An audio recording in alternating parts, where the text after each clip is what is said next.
I think it's very important for all human beings to reconnect with their roots and really get a full understanding of who we really are as human beings, you know, the past, the present, and the future.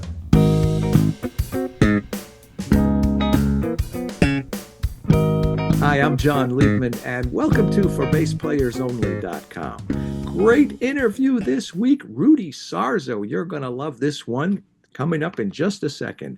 But first, if you've ever wanted to learn bass, but you think, I don't know, you're too old or your body won't cooperate or some other reason like that, you should know that right now there are thousands of people inside the For Bass Players Only community. A lot of them in their 50s, 60s, 70s, even 80s, men and women. And you know what they're doing? They're learning bass. They're having the time of their life playing music that they love. You should come join them and experience that incredible transformation for yourself. As I always say, you're never too old to groove. So let's play bass. Rudy Sarzo is a Cuban American bassist who's played alongside some of the most legendary rock and heavy metal figures of all time, including Ozzy Osbourne, Quiet Riot, Whitesnake, Blue Oyster Cult, Yngwie Malmsteen, Dio, and the Guess Who. Recently, Rudy's been touring with Quiet Riot after rejoining the band in 2021, and they have a multitude of shows ahead scheduled for later in 2025. He'll also be appearing at Black Sabbath's final reunion show this July. Besides his performing life, Rudy is the host of 6 Degrees of Sarzo on Monsters of Rock Radio and is also the author of Off the Rails, a firsthand account of being on the road with Ozzy and his Blizzard of Oz band, published in 2006. Here's my interview with Rudy Sarzo. Hi, Rudy. Hi, John. How are you? Good Oh, to see you. always great to see you too. How's Yeah, everything going? you haven't changed a bit since I saw you at NAM a couple of weeks ago. Well, thank you very much. Neither have you. I hope so. Yeah. A good show for you? Yeah, there was a lot of surprises. I love it when I have no agenda except just attending the show and dropping by the booths of the companies that support me and to support them.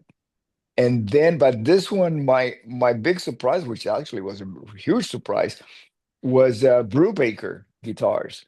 I happened to be walking by and I heard something that sounded really good to me, tone wise, And I said, let me check this out. And then there were some gentlemen basses playing.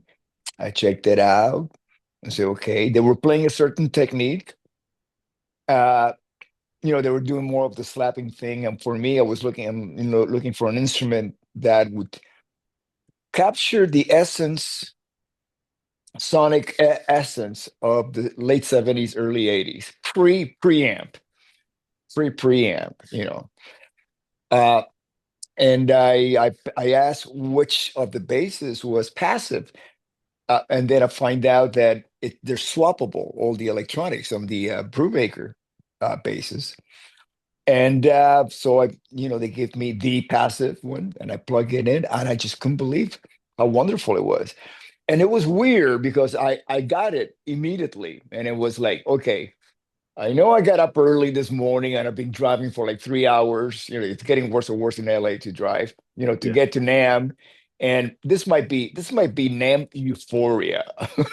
You know, it's like everything is wonderful, and then you go home and you go, oh, this is not, it doesn't sound or feel the way it did at NAM. So I hung up for a little bit and then I left. Then I said, okay, I'm gonna go back now. A couple hours later, just going around, making my rounds, saying, I'm going to go back. I'm going to pick up the same bass, same amplifier. I'm going to plug it in and see if I still feel the same way I do on first impression. And I went, okay, yeah, still the same. And then I went and I grabbed a few different basses from different brands just to kind of like, you know, uh, Okay. clear my musical palette, basically. Then I Okay. went back and I went, Okay. Yeah, yeah. There's something very, very magical about this instrument. And that was the only one I picked. I did not go around picking because I figure I found not only what I need, but Yeah, what I'm looking for, yeah. you know, that I did not know that existed. So I wasn't really looking for, but I knew what I needed, you know. And so then I started to like, talking because, they saw me coming back and it's like the people at the booth, the people from Kevin Brubaker and Joe and, a bunch of the other people that work at the company. Uh, I believe Matt is the guy who does the electronics that I was talking with because I was really interested. Yeah, they do their own wiring themselves and electronics. So I got to talk to everybody in this, at the company that was there present at the booth. Started a little bit of a relationship, let them know why I'm there and why I keep coming back. And then I figure, I was exhausted by then. So I go home and on the way home, I'm going, okay, well, maybe I'll call him next week and see if, we can, work together. So I went to bed and I'm laying there and I could not go to sleep, Wow. thinking about the bass, what it felt like to play it. And I'm going, that's it. I know that I said on the way home I was not going to go back because it takes forever now to get back home from Nam as it does to get to Nam from my house. And I couldn't go to sleep anyway, so I just got up at 5 o'clock in the morning, had some breakfast, and beat the traffic. And I was in the convention center by 10 a.m. I went beeline right to Brubaker again, picked it up, thinking, okay, this is like the final test because it's been a few hours, or about 12 hours since I actually played this bass. So my palate is cleansed. Plus, I'm tired. I'm going to sit and I'm thinking, okay, let's see how much this instrument cooperates when I'm like tired. I haven't warmed up because I just got up, had breakfast, and I hit the road to get here. And still, it was like, wow, this is weird. This is awesome. I said, okay, next level. Now I'm talking to Kevin Brubaker, seriously talking about it and giving him my impressions. So we started talking about working together, and I said, you know what? Let me make one final test here, because I'm thinking, oh no no, because I'm very serious about this. I was not like I'm gonna like go with a brand and then all of a sudden kind of like, oh well, I'm not really 100% because of this and that. No, I by the time I went out the door that day, I needed to know like this is it. There's no turning back. I'll be playing Brew Baker from now on. Okay.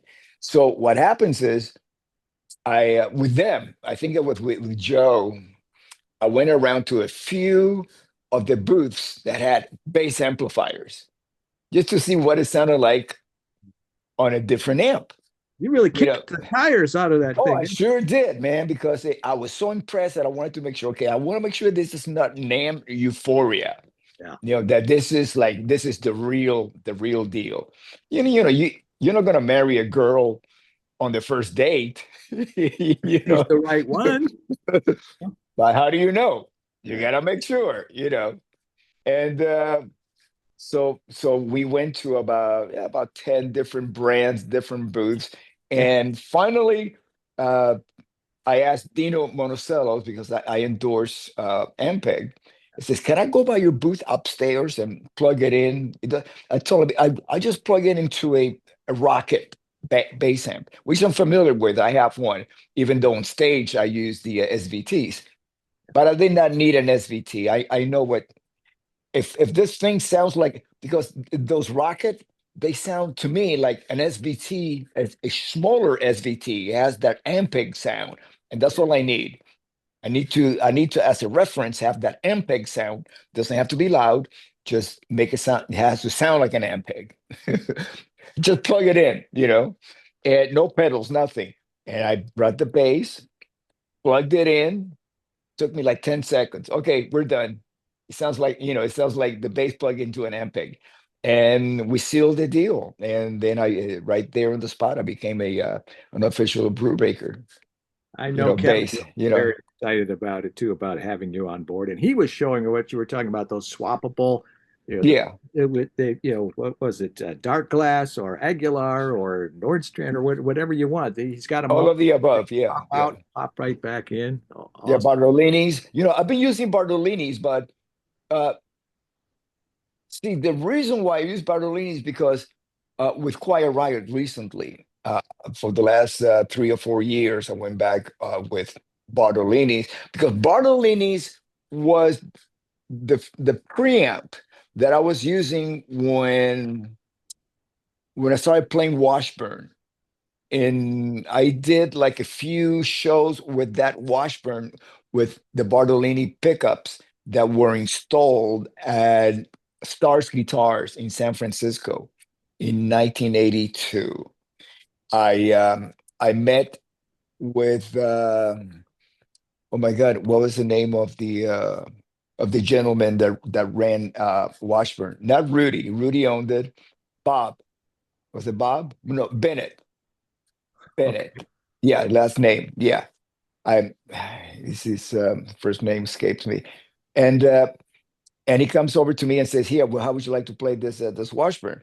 And I say, "Well, if you can make this Washburn, because I like the way it played, the tension of it.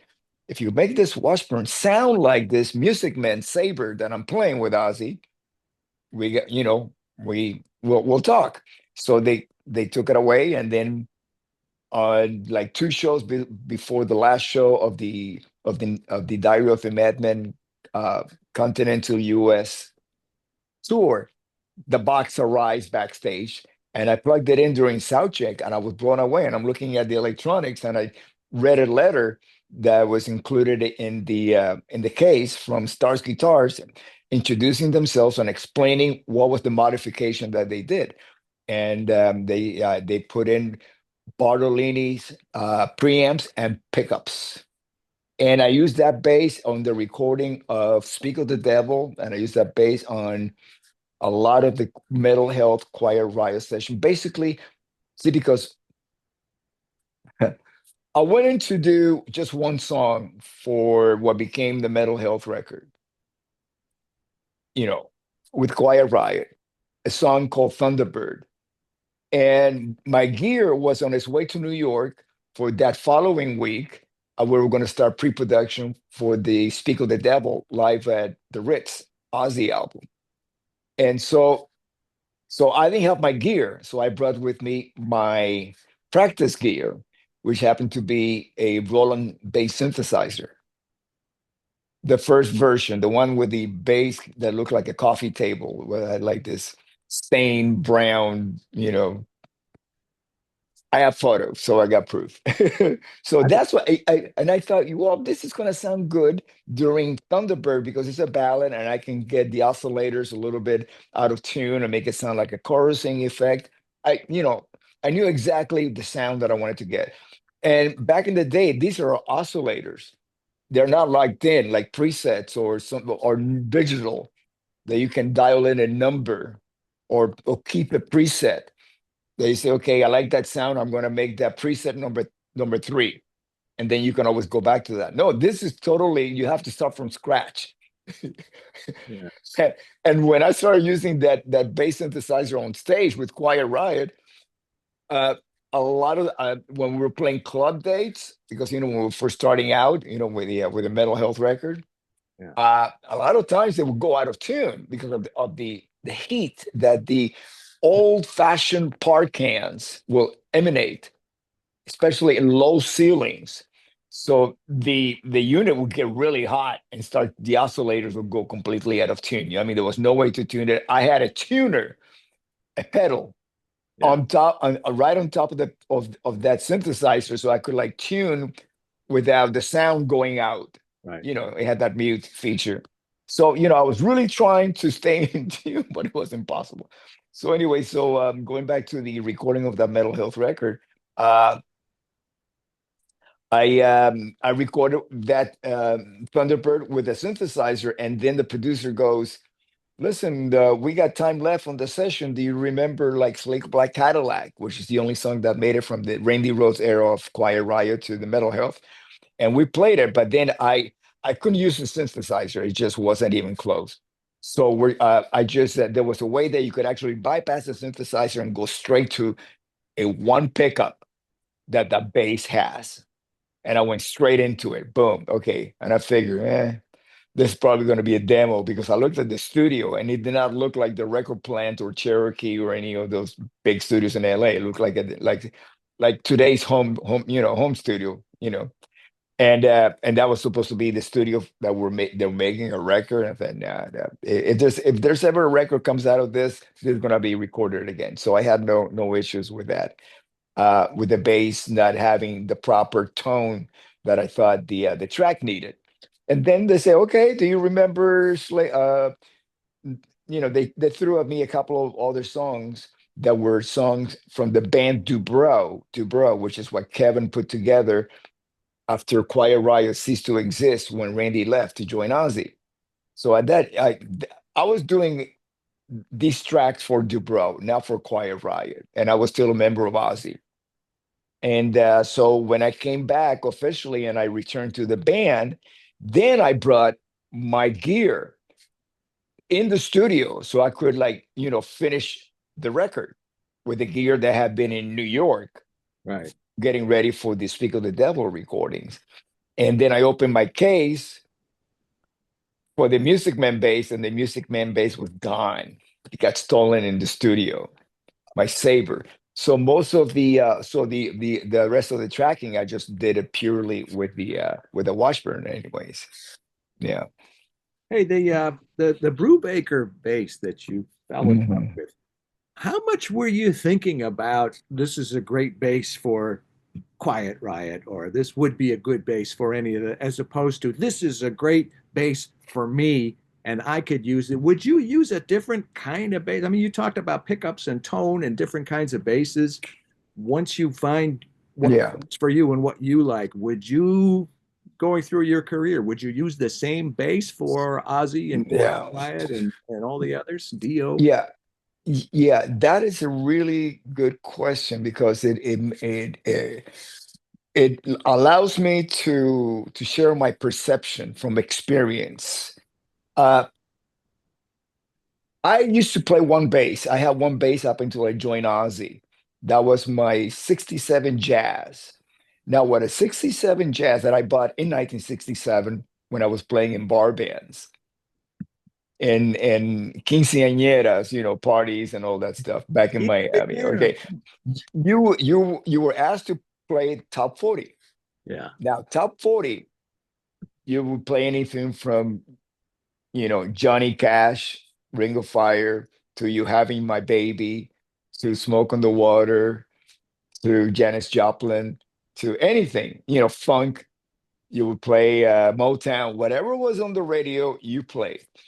Which basically the sound of top 40 was pretty much a Fender guitar bass, whether precision or jazz. So you were in the ballpark with either one of those, right? So I had the jazz. Okay, so that became the sound, right? Whether it was disco, all these guys that were playing, recording disco was just a Fender Precision, or a jazz bass, and then later Stanley Clark brought in the alembic, and I thought, well, those disco guys, because they're playing with their thumb, they must be playing an alembic. I had an alembic for a little while, and it was like, wow, this bass is like $7,000, and I'm taking it on the road. You know, I don't make 7,000 at that time. I was not making $7,000 in a month. So it's like something happened to this, I'm screwed.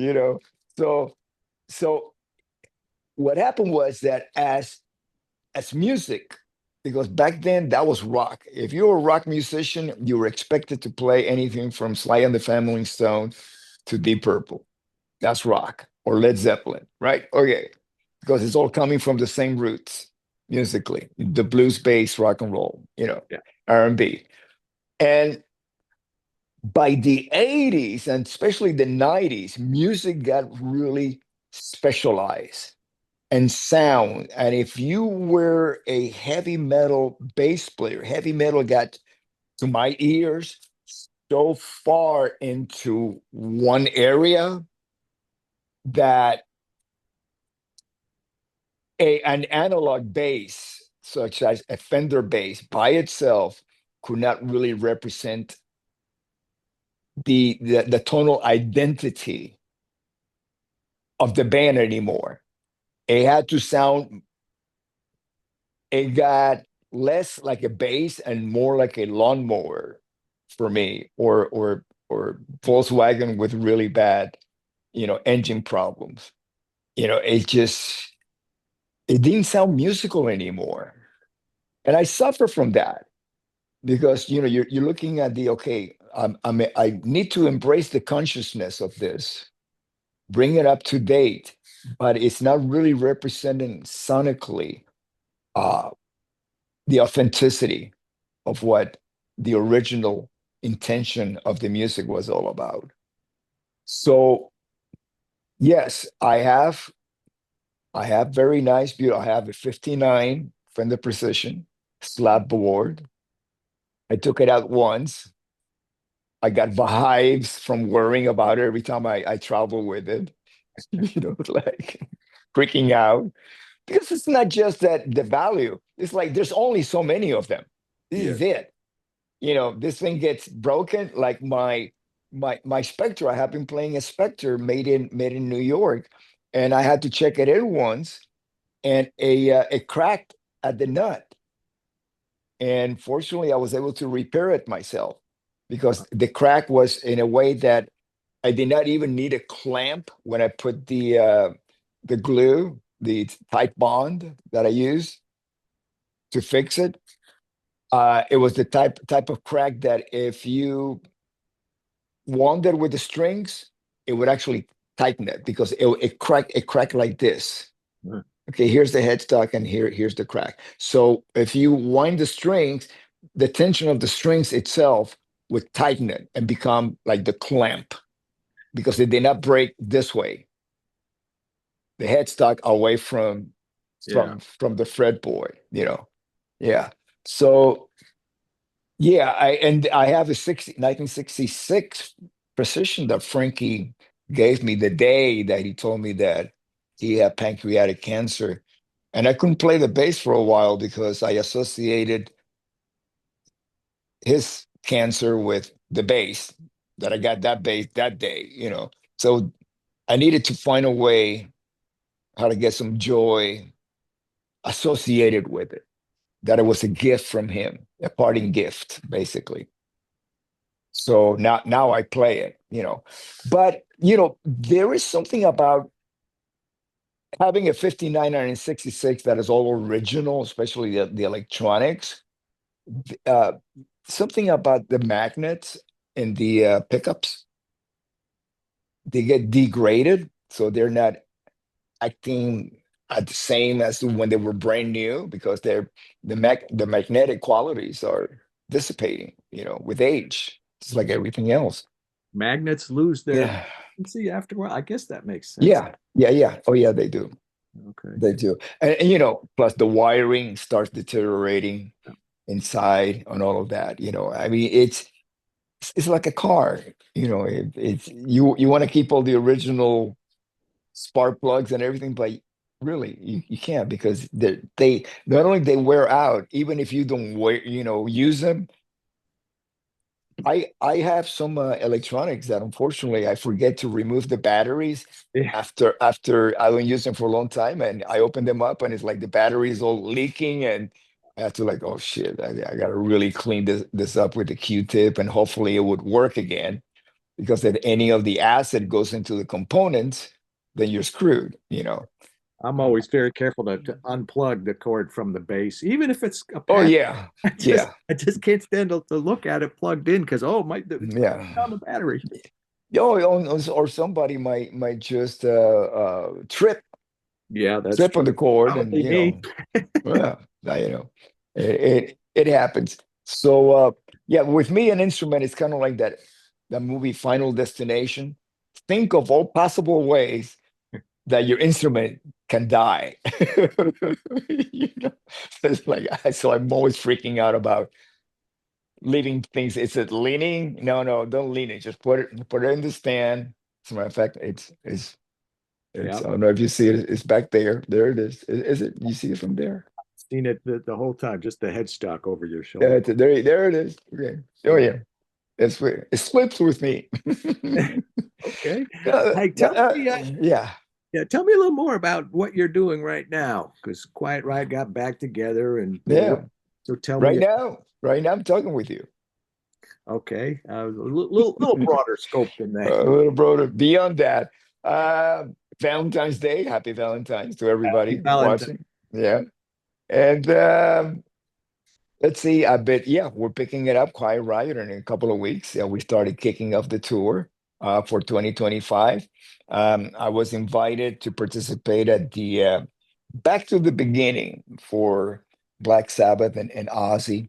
Yeah, I wanted to ask you about. Um, yeah, and I'm really, really looking forward to it because, for me personally, it's also a back to the beginning of my own, and to be able to show gratefulness, being grateful to Ozzy and Sharon, of course, Randy, but Randy's, so Randy's no, he knows, Randy knows how grateful I am because I told him a few times, not really thinking that he was going to pass away, but just telling him how grateful I was. So he knows how grateful I was of him being responsible for introducing me to Ozzy and Sharon and putting his reputation on the line for me to have the to be in the band.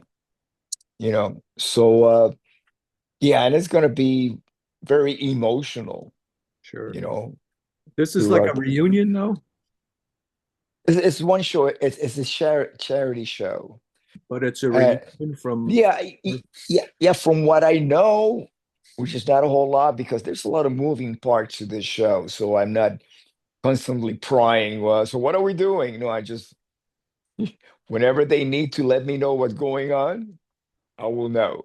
All I know is I'm on the road with Quiet Riot, been back for about 3 or 4 years, and I'm super excited about that. To be able to celebrate the legacy of the band and the members who are no longer with us. Every night on stage, that's a blessing on its own. And then you add being part of that of the last Black Sabbath show with Ozzy ever, Ozzy's last show, to be there, uh, that's that's a blessing to me beyond words, Is to it be able to really do his that. last show? Well, I have no control. I mean, that's what it's billed as. Yeah. Well, how many And times have the Stones done the final tour, or the Who, or the? well, it's not a tour, it's just one show, one Oh, okay. charity show. Yeah. Right. And with many other bands that were associated not only with the genre, but also they open up for Ozzy. They got their career breaks, opening up for Ozzy on tour and Ozfest and things like that. So you have like Metallica, Anthrax, Slayer, Yeah. all the big ones, participating. It is very exciting because there's a tendency nowadays for artists to kind of like fade out. They don't even know that they have quit. They retire, basically. They just fade out.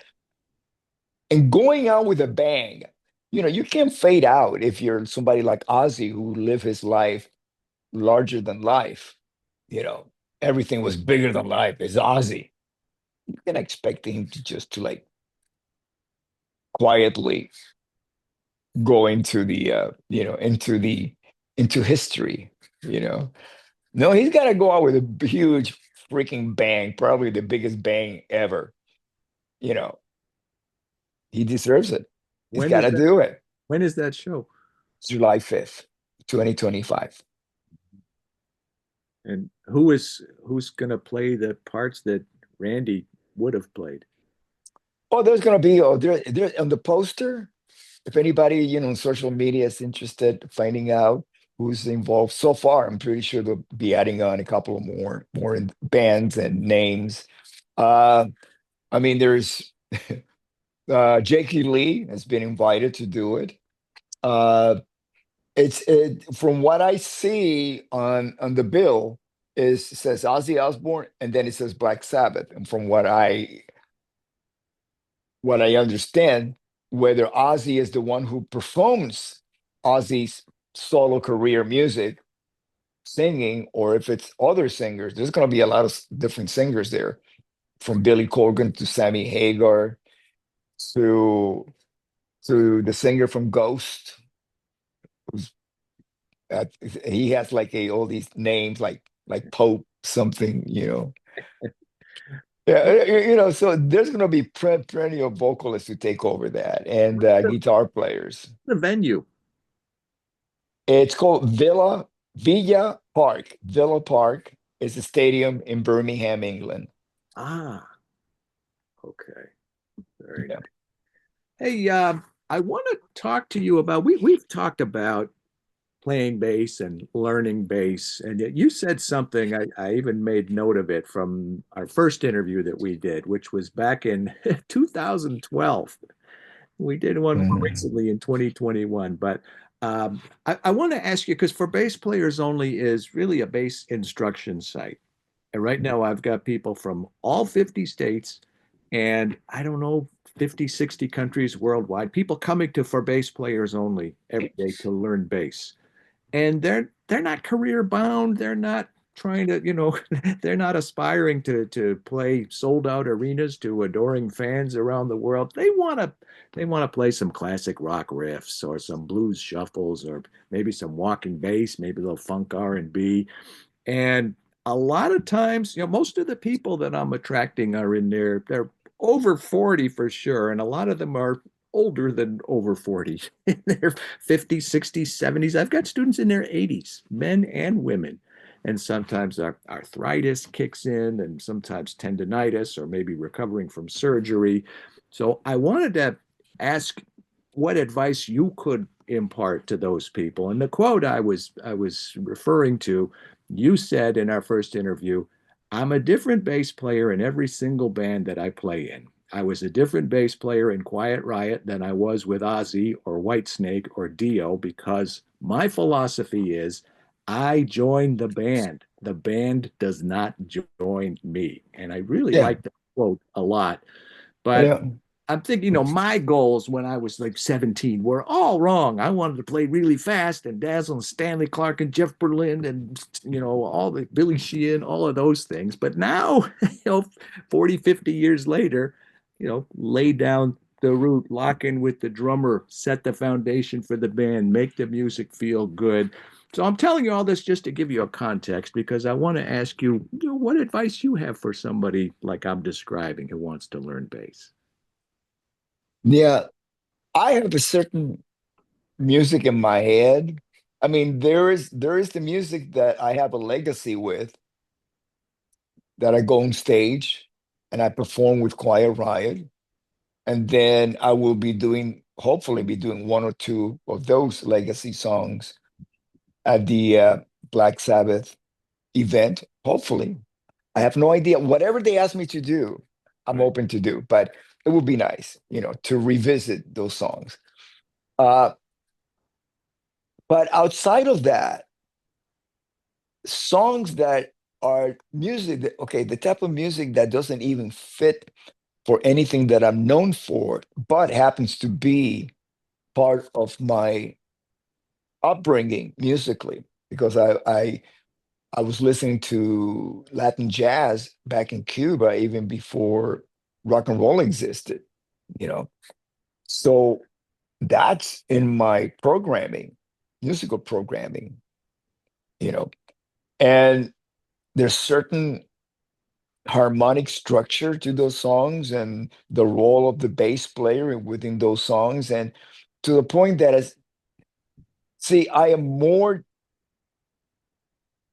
lean more towards listening to different instruments than just playing the bass when it comes to songs like that. And what I like to do is to incorporate a bass player's perception of those melodies, having the function of the groove, the the fundamental function of the chord, and then also the melody all in one. Uh, Jacko to me changed everything. It's kind of like he gave everybody a whole pass. So like, if you wanna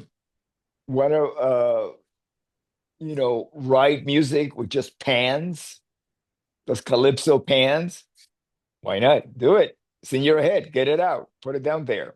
Put it on paper. Record it. You know.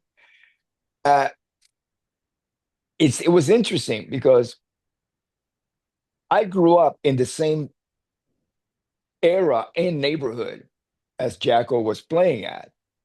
And everywhere I went, it was like this. Oh yeah, Jacko. Oh yeah, Jacko. This Jacko. So then I found out that he was actually playing in clubs in North Miami, around in the same circuit that I was playing at. He was playing with Wayne Cochran at the Yep. Newport, Yep. and I used to go there and catch the band, hear Jacko play, and one of the main things that I got out of watching him play was that I figured, you know what? I don't have the same musical education, as he does. He's very educated in harmony and theory.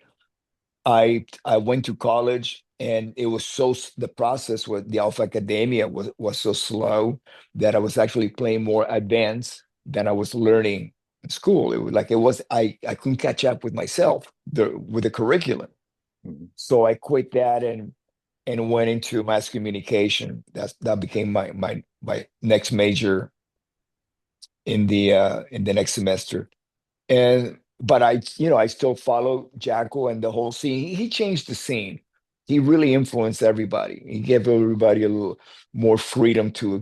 As a matter of fact, bands were asking for wanted bass players that could do that because that became an attraction. So I would say South Florida was one of the first places where bass players felt free. They had the freedom to walk around the cabin. Basically, you can get up, go to the bathroom, unbuckle your seatbelt, musical seatbelt. So that was really an incentive, but I knew that I could not compete in that jazz fusion genre. So I stayed more with the traditional hard rock blues, Led Zeppelin, Deep Purple, things like that, which helped me by the time I got to LA. If I would have been too jazzy, I would have Right. never been able to join bands like, Quiet Riot and the whole scene. I would have been too proggy for them. Yeah. When were you in And Miami? when was it in Miami? Yeah, Uh, when were you yeah, there? I don't know if we yeah, overlapped or what. yeah. The first year that we arrived in Miami in 1961. We left in 1963. We moved to West New York, New Jersey. Then we came back down again in 66, 67. Yeah, 66 or 67. Yeah.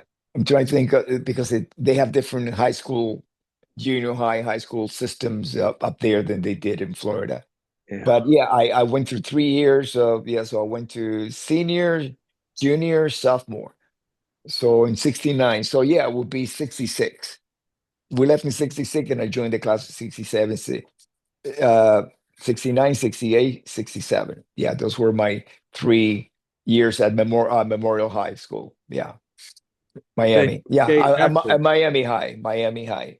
Yeah, Yeah. I'm sorry. Well, because Jocko wasn't really on the scene till like the 70s, so you were still there. Oh no, no, no. He was, yeah, and I didn't leave until like 74. Okay. Yeah, so I graduated in 69, went to Miami-Dade in 69, Yeah.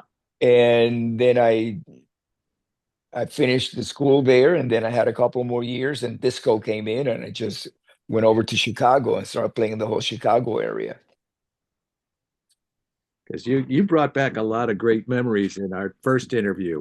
First you were talking about in Cuba and the guys banging on the car like a DeSoto and playing Yeah, beats and rhythms. That was yeah, yeah, introduction. But yeah. Miami was such a great scene. Even but I was there Mm. during a great time. But even just before I got there, I was there from '84 to '90. So it was a Mm. little bit after Matheny and Mark Egan and Mhm. Will Lee and all those guys. But I know Yeah, Jocko. yeah. Actually, one time I went to Jocko's house with a mutual friend of ours, Ray Sanchez. Oh, Ray, yeah, Yeah, yeah. very good I friend. love Ray. Yeah. Yeah, So yeah, he said he had to. He was working on a transcription book or something, and he had to go to Jocko's house. And he called me up and he says, "Hey, you want to come with me? yeah. Going to Jocko's house?" I said, "I yeah." Oh, Yeah, that was awesome. yeah, God, yeah.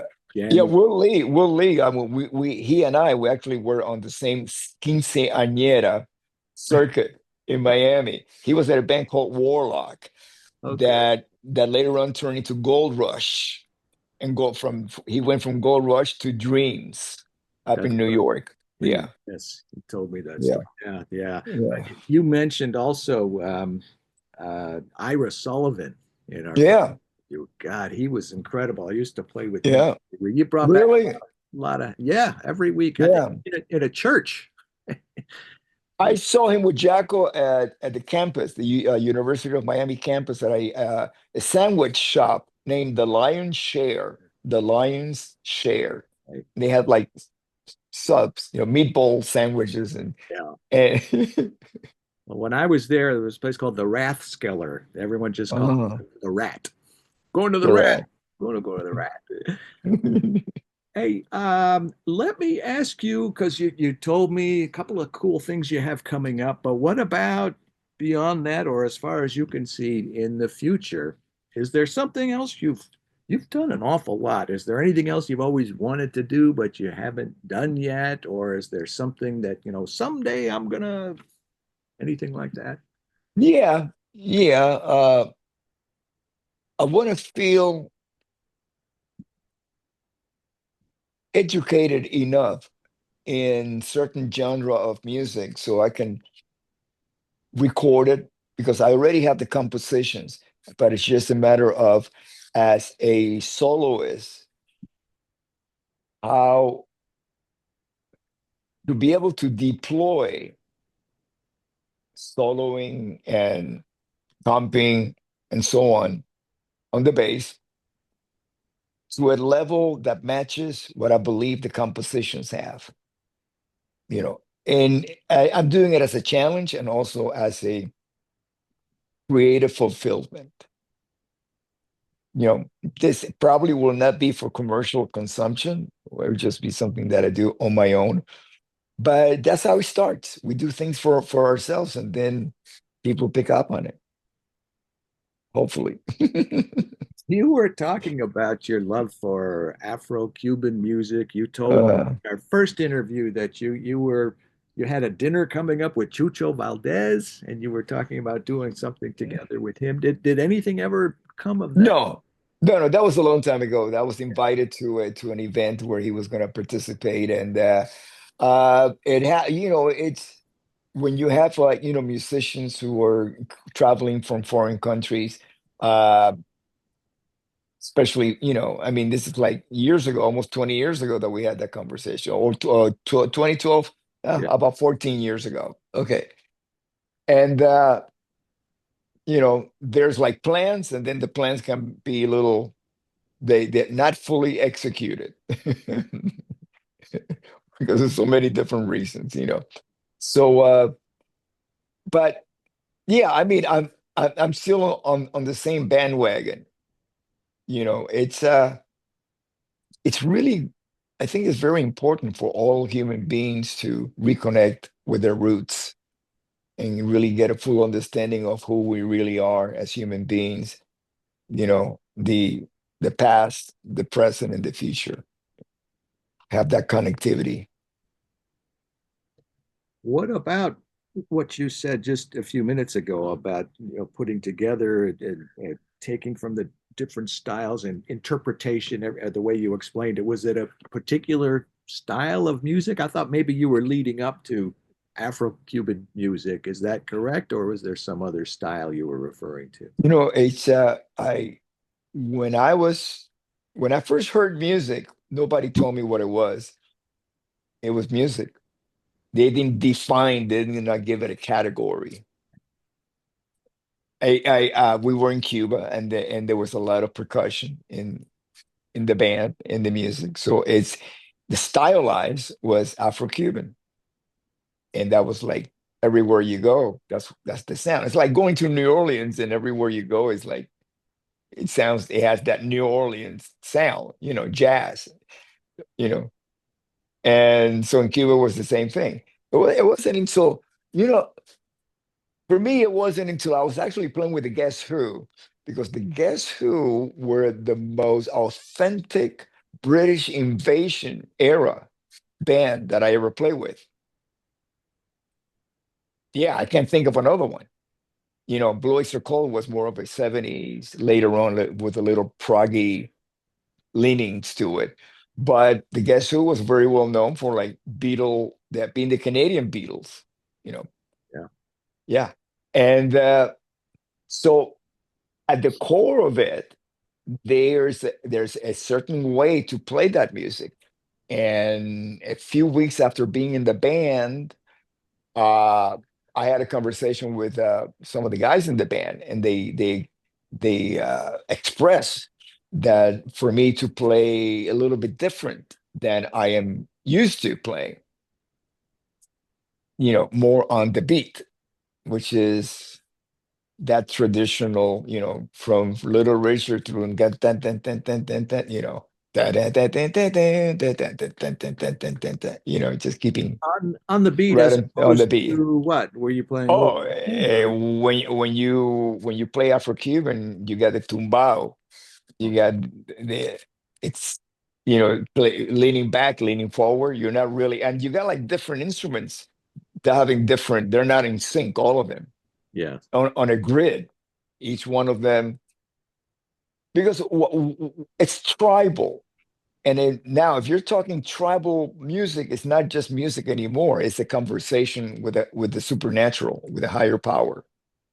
And everybody is saying something different and asking for something at the same time. So everybody feels it differently. And there's no right or wrong. It is what it is supposed to be, like that. The wrong way to do it is if everybody hit the drums at the same beat. yeah. The beat keeper, the conductor of any traditional Latin band, is the clave. It's the guy that's standing there with the tiny little instrument. Probably get paid the most because he's probably like, the union leader, and it's like that's his orchestra, and he's got this two little wooden sticks. Yeah, Yeah, it's like this concussive tone. yeah. Two Clave. or 3-2. You got to get the right one. Yeah, it was like, well, it's can I mean, there's so many different beats, Yeah, but a traditional one, can, can, can, can, can, and then you follow this. And I once had an opportunity to do a charity event, and I did a song with Carl Palmer, and just like him, Gary Peterson from the Guess Who, they come from a swing band era drumming. They are conductors when they play. They conduct the band. And I got to tell you, for me as a bass player, I mean, playing with Gary in the band, that was incredible joy. First of all, he's the original guy who played the drums on all those records. And even though he did not play exactly the same parts, because these are songs that he recorded back in the 60s. So 60 years later, you're a different drummer. You're a different human being. So, but he keeps the essence. That's what I'm talking about, the essence of what it's all about. Like Ringo, I think he's a better drummer today than he was, knowledge-wise, than he was back in the 60s. But what he keeps is the essence of how he played with the Beatles. That's Ringo, his personality. And playing with Carl Palmer, we did fanfare for the common man with the keyboard player from uh, Mike Portnoy's band. what's that band called? Uh, Dream Theater? Their Dream Theater. Yeah, the keyboard player from Dream Theater. His name just escapes me because we're talking about bass players, so there's only enough room in in my drive right here for that. John Mayung hit name. Well, let me ask you about, let me tell you that the Guess Who, it always struck me a little funny that you were playing with them because of all the other groups that you're known for, Ozzy and Quiet Riot and Dio and Blue Oyster, all those other bands. They all seem to have something in common, but the Guess Who is like over here. They're not really part of that other world. Do you agree with that? Well, let me, from my experience, I grew up playing the Guess Who music. You had to, it was all over the radio, Yeah. and there would be certain songs that would be on stage playing, and in my mind, I'm going back to like being in high school, my high school band, and having a crazy girlfriend that really liked that song. So then I'll be like snickering, thinking, wow, who would have known back in the 60s that I would be, playing this on stage. And so when I started playing, I was never playing Ozzy music. That's the new generation of musicians that were influenced by those records. Me, yes, I was influenced, but it's not I influenced in a way that I had to play the songs on stage, but I wasn't influenced like I was influenced by the music that I played in the 60s and the 70s. Because I was learning. That was kind of like forming my musical identity. Uh Quiet Riot, Quiet Riot always drank from a glam rock metal well. And we wore our influences in our sleeves. You could really tell who we were listening to and who we really, loved, what bands we really, really, really loved. Anybody from Queen to Mother Hoople to small, to the Faces, Bowie, you name it. Elton John, all of that. Journey, all the good stuff. Zeppelin, everything. You know, so it's different playing in a band that I grew up playing their music, like the Guess Who, rather than a band that I was trying, all of us trying to create our own band identity, like Quiet Riot. It just seemed like there's this whole culture over here, and the Guess Who is like a different culture to me anyway. But I Oh understand yeah, yeah, influences and. sure, Yeah. sure. Anything else you want to share while we're together here? I mean, we covered a lot.